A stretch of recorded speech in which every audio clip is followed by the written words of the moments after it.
Successful people are not people without problems. They have, as a rule, just as many problems and largely the same kind as everyone else. The difference is that they learn to solve their problems. Successful living is nothing more than the ability to solve successfully the problems which are as much a part of living as breathing.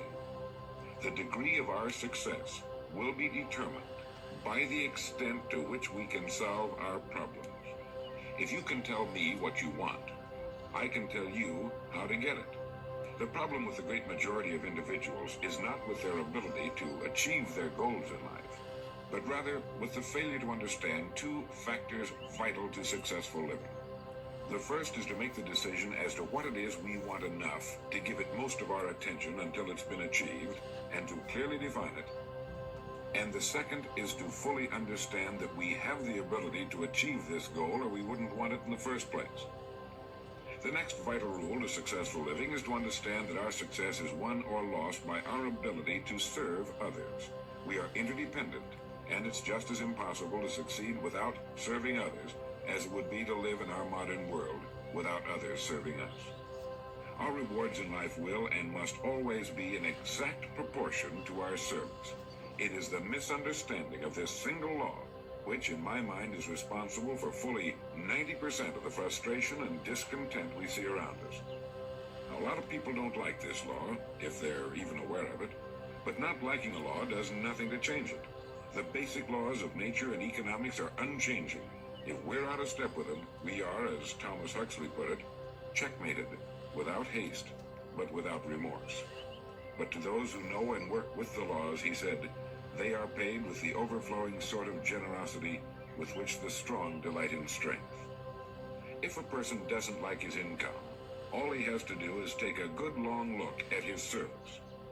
Look where you will find this law in undeviating operation.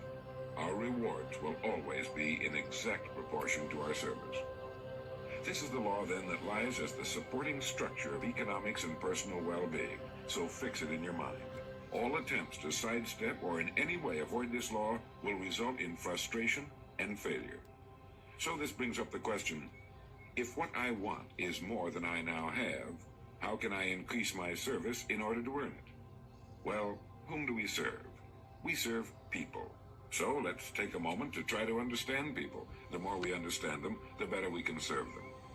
I think of an adult human being as a grown child, doing his best to play for the first and last time on earth this game called life. The extent to which he learns the rules of this mighty game will determine his success. But right here we run into an historic and exasperating fact. People down through the centuries have, with the most amazing consistency, divided themselves into two groups. One group contains about 5% of any given population. The other group contains the remaining 95%. Neither of these two groups is any better than the other. But one thing separates them. The big group, the one containing about 95% of the people, never seems to get the word, while the smaller group, the 5%, does. Now, what do I mean by getting the word? I mean about 95% of the people never quite understand emotionally or intellectually that we as individuals control, to an altogether unsuspected extent, our lives here on earth. That each one of us is the architect of the structure fashioned by our years. You see, all of us want the same things, but only about 5% figures out how to get them. Within each of us burn two unquenchable ambitions: to serve importantly and to gain financial independence. Both of these worthwhile goals are within the reach of all of us, man or woman, but according to statistics, only about 5% achieve both of them. Why? Let's look at it logically. Every human being has a tendency to think, act, and talk like those by whom he is surrounded.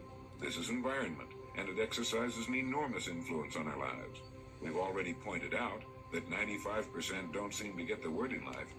Then it follows that in the case of any given individual, the odds are 95 to 5 that he is surrounded by the larger group. And since a body in motion tends to remain in motion until acted upon by an outside force, that he will continue to conform to his group unless we can do a better job of serving him through knowledge. The failure of most people to live successfully is not caused by their lack of abilities, far from it, but rather in their failure to decide what it is they want, and understanding that our wants are governed by our talents and abilities, and that we are divided into two groups of roughly 5% and 95%, and that it's the 5% group which is successful. So here, let me give you a definition of success which, to my mind, covers the subject completely. Success is the progressive realization of a worthy ideal. That is, anyone who knows where he is going in life is a success. At the moment he makes the decision of what it is he intends to accomplish, of what it is he considers a worthy ideal, he is successful. Once this goal has been accomplished, he is again, by our definition, a failure, until he establishes a new goal toward which to work. To my mind, this is what we as human beings were intended to do. To go through life from one achievement to another, and to finally come to the end of our road here on Earth, still reaching, still working toward a new and better plateau on which to stand. For this is to live and live completely. To know as much as we can know. To serve as much as we can serve. To accomplish as much as we can accomplish. Well, since success is the progressive realization of a worthy ideal, why are we faced with only 5% who can be called really successful? Because the best estimates available tell us that only about 5% will ever decide upon and define the one thing they want. One thing, because we can only do one thing at a time. To my mind, the story of a person's life is the story of a quest, a search to which he devotes his life. We know that the happiest people on earth are those who know exactly what it is they seek and set boldly out to find it. And while we're all dreamers, the fortunate ones are those who have found a dream so exciting and worthwhile that they'll devote a part or all of their lives to making that dream come true. But while all dream, by far the great majority, that 95%, never realizes that a persistent daydream is often the point on which we should set our compass, the place toward which it is meant for us to journey. The tragedy is that the great majority shrugs off this built-in direction finder and returns to the wide, visible, well-marked road in life which they feel must be the best road because it carries the heaviest traffic. Well, let's make this point clear. The road in life with the heaviest traffic is not the best road to follow, for it is the road of the 95%. It is the road with no more opportunity, and with 19 times as much competition. Of all the billions of human beings who've lived on Earth, all great advances, all great ideas have come from just a handful, a few thousand out of billions. Now, how have the people as a group reacted to the great ideas? Every great leader and thinker, from Socrates to the Wright brothers, has been scorned, ridiculed, poisoned, imprisoned, stoned, pilloried, burned at the stake, or crucified. Mankind as a group has made a consistently grisly game of tormenting his saviors. Why? Lack of information, lack of knowledge. It comes from following the wrong crowd. What can we learn from all this as individuals? Two things. One, to amount to anything as individuals, we've got to be individuals. We've got to have individual goals, individual thinking, individual action. And two, we must never conform to the great mass of people. We must love them, help them, for our joy and success will be determined by the extent to which we serve them. But we must never lose our individuality and identity by permitting ourselves to be submerged in this suffocating sea of indirection and purposelessness. There's nothing wrong with emulation. In fact, it's a good idea. So long as we emulate a person who represents that which we wish to become, but never the crowd, never the 95%. We are what we think about. Our minds, our thinking controls our destinies here on Earth to a degree totally unsuspected by the great majority of people. When you think about it a moment, it becomes so obvious, so clear and simple. Well then, if we become what we think about, and if we can control our minds, we can pretty well tell our own future. And that's the point I want to make. That's what I meant when I said earlier that each one of us is the architect of the structure fashioned by our years. This means that if we're confused about what we wish to become or accomplish, our lives, our environment will mirror that confusion. It also means that if we know what it is we seek, that it must be accomplished. Barring an act of God or a catastrophe over which we have no control, we as individuals can call our own shots for the rest of our lives. We can know what it means to go through life from one success to another, to play life according to the rules and reap the rewards. We can know what it means to have peace of mind and live calm, cheerful, successful lives. You are at this moment the sum total of your thoughts to this point, for there is nothing else you can be. And 5 years from now, you can be and have anything you set your entire mind and heart upon. Succeeding in life has always been a matter of doing that which the great majority does not do. Now let's keep this in mind as we get into this business of goals. It isn't that I want to make an invidious comparison between the 5% and the 95%, not at all. That's just the way it is. And if we don't recognize it, it will be to our cost. At the beginning of this record, I made the statement, if you can tell me what you want, I can tell you how to get it. You see, the trick is not in achieving our goals, it is in establishing them. A ship would never leave a harbor if it did not have a destination. An industrial plant would never open its gates if it did not have a product or a purpose. Football would not be played without goalposts, nor would baseball without a home plate. Every business operates for a purpose. Every game has a reason. Getting back to the analogy of our ship, if you were to climb to the navigation bridge and ask the captain the name and location of his next port of call, he would tell you immediately. There's not the slightest doubt in his mind. Can you tell anyone your destination just as quickly and in one sentence? The captain of the ship knows that he can arrive at only one port at a time. He knows that it's impossible to arrive at two. Do you know that? He also knows that his destination will be invisible for fully 99% of his voyage, but he knows it's there and that he'll reach it, barring an unforeseen catastrophe, if he will just keep doing certain things a certain way every day. One fine morning, his destination will appear on the horizon. He'll sail into port, his voyage successfully completed. When his business has been accomplished, he'll then sail to another predetermined port of call, and this will take him and his ship from one success to another for the rest of both of their lives. By understanding that he can reach only one port at a time, the owner of a ship can, in the short space of a very few years, reach hundreds of ports successfully. There'll be problems, lots of them, but they'll be solved, and the ship will steam its solitary course over the deep oceans of the world, devoting its life to accomplishing its mission and contributing its share to the welfare and economy of the world. Men and women who follow this sensible, obvious, and meaningful way of life will do the same. But the paradox is that most are like ships without rudders. They're subject to the whims of wind and tide. And while they hope they'll one day arrive in a rich and bustling port, you and I know that for every narrow harbor entrance, there's 1,000 miles of treacherous and rocky coastline. The chances of their just drifting into port are 1,000 to 1 against them. These are the unfortunate people who, not knowing the rules, believe that circumstance controls our lives. They believe in luck and superstition, fate, the breaks. They believe that success comes as a result of who you know, not what you know. And while they cling to their false alibis, life passes them by. For the rules of life are just, and they are checkmated, without haste, but without remorse. Now what about you? Remembering that the definition of success is the progressive realization of a worthy ideal, what's the ideal toward which you are working, now, today, yesterday, and tomorrow? Can you write it in one sentence? Is your goal sharply and clearly defined? I mentioned on the first side of this record that I can tell you how you could be and have anything you set your mind on in 5 years. To better understand this, you must examine one of the most overlooked facts in the world. It is that every job, no matter what it may be, holds somewhere within itself the key to everything we want in life, the key to greatness. But we must look for it, and we must think. Decide to become a professional at your business. You see, we can either compete or create. If we compete with all the other people in our line of work, we must be willing to accept the same rewards. If that's what we want, fine. But if we want to become professionals at what we do, then we must create.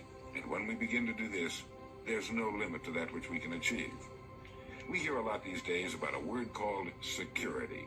Everyone wants security, but not 1 in 10 can tell you what it is. Most people will tell you that security rests with a job. This is impossible. There is no such thing as a job that represents security.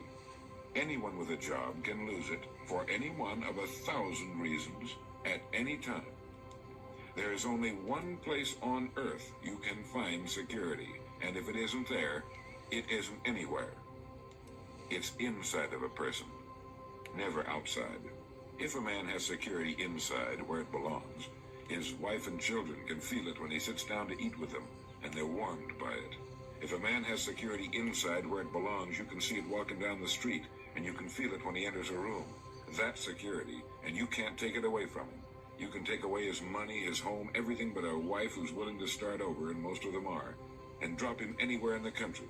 Go back in a year, and he'll be doing just as well as when you found him the first time. You can't keep a good man down, no matter what you do to him. Like cream on milk. You can shake it all day, but just set it down for a while, and it'll bounce right to the top again. This man or this woman has security where it belongs. And do you know where it comes from? It comes from doing what we do for a living surpassingly well. It comes from being a pro in a world of amateurs.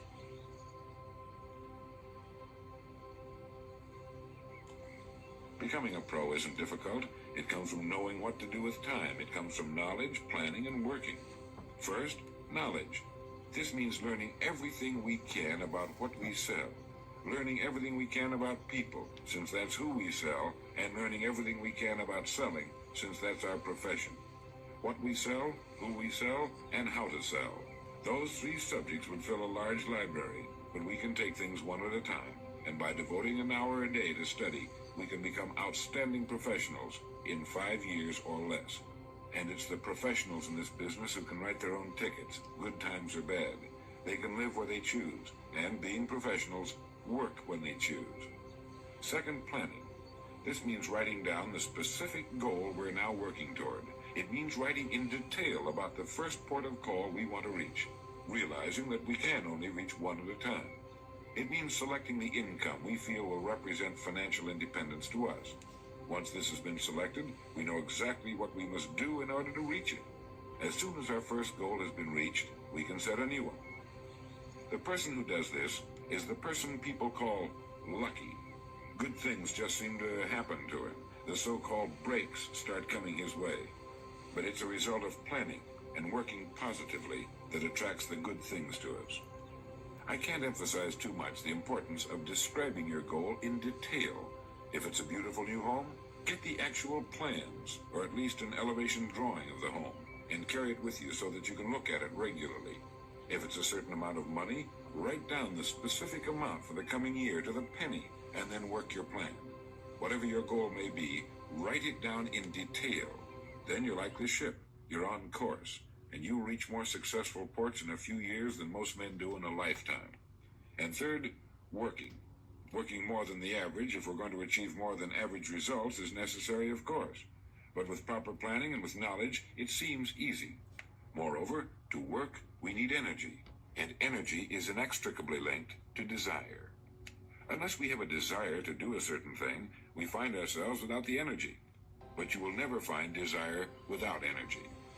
Once our goal has been crystallized in our minds and we realize that we become what we think about, our doubts vanish as to whether or not we can achieve our desired ends. And with the picture of our dream in our mind, we have abundant energy. Compared with what we ought to be, we're only half awake. Our fires are damped. Our drafts are checked. We're making use of only a small part of our possible mental and physical resources. Stating the thing broadly, the human individual thus lives usually far within his limits. He possesses powers of various sorts which he habitually fails to use. He energizes below his maximum, and he behaves below his optimum. And then he wrote, excitements, ideas, and efforts, in a word, are what carry us over the dam. He goes on in this excellent essay to point out that we have deep reservoirs of abundant energy that we habitually fail to use, and that by pushing past the first false feeling of fatigue, we will find an exhilarating second wind that will take us to our goals. This is why in studying the lives of the world's great men and women, we find they seem to be indefatigable. Work meant nothing to them, because what they were doing, where they were going, filled their entire worlds. Frequently, people find it difficult to establish a goal toward which to work. Realizing that we cannot be successful without a goal, here's a good way to solve the problem. Get off by yourself and where you can think without being disturbed. Then write on a sheet of paper a complete description of the person you would like to be and the things, in being this person, you would have. Once this has been done, start acting the part of the person you wish to become. Carry as often as you can a clear mental image of the person you want to be and begin to be that person. Soon this will become so knit with habit, it will lead you without fail to the goal you seek. You see, when you begin to do this, you're using your greatest power, your mind, and you will become what you think about. The only thing about a man that is a man is his mind. Everything else you can find in a pig or a horse. Think about that line until you know what it means. The only thing that sets us apart as human beings is our divine minds. Everything that means anything to us, our love of our families, our faith, our dreams, our talents and abilities, our religion, everything we know, is connected to us solely through our minds. Our minds represent our hope and our future. Yet, as a rule, it is the last place the average person will turn to for help. Your mind contains riches beyond belief, but you must prospect this rich and largely unexplored continent. And the only way it can be prospected is by systematic study and systematic thinking. Your mind is like a muscle. It will develop only to the extent that you use it, no more. By devoting an hour a day to study, you're building your mind into a powerful and creative servant. If you only do this 5 days a week, it comes to 260 hours a year. That's 1,300 hours in 5 years, or the equivalent of 162 8-hour days devoted to study and research. Believe me, if you'll do this, in 5 years you'll be one of the most accomplished professionals in your field, and you'll have the world on a string. You will virtually be able to write your own ticket. The average man works 8 hours a day, about 50 weeks a year for 40 years. That's time enough to become great at anything. The time will pass anyway. We might as well reap the rewards. So now, let's sum up and reduce the whole thing to a workable formula, a set of rules for this game of life that cannot fail to take us to where we wish to go. The first and most important thing to remember is the rule that controls our life. We become literally what we think about. This means that we must establish a worthwhile goal toward which to work, a goal that will occupy our minds most of the time. This goal should be written out or illustrated. We should look at it and restate our purpose every morning, every night, and as many times during the day as we can. We must fully understand, emotionally as well as intellectually, that whatever it is we set our heart upon will become real in our lives. We must also remember the law that lies as the basic foundation for all economics and personal well-being as well. Our rewards will be in exact proportion to our service, and if we want to get into the top 5% of the people, we must often cut ourselves away from the effects of our environment and become individuals with individual goals, individual thinking, individual actions.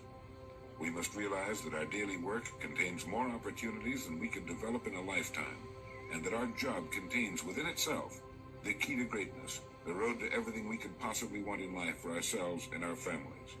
We must realize, too, that security can be found in one place only, inside of us. If it isn't there, it isn't anywhere. And the only road to security lies in doing what we do for a living, surpassingly well.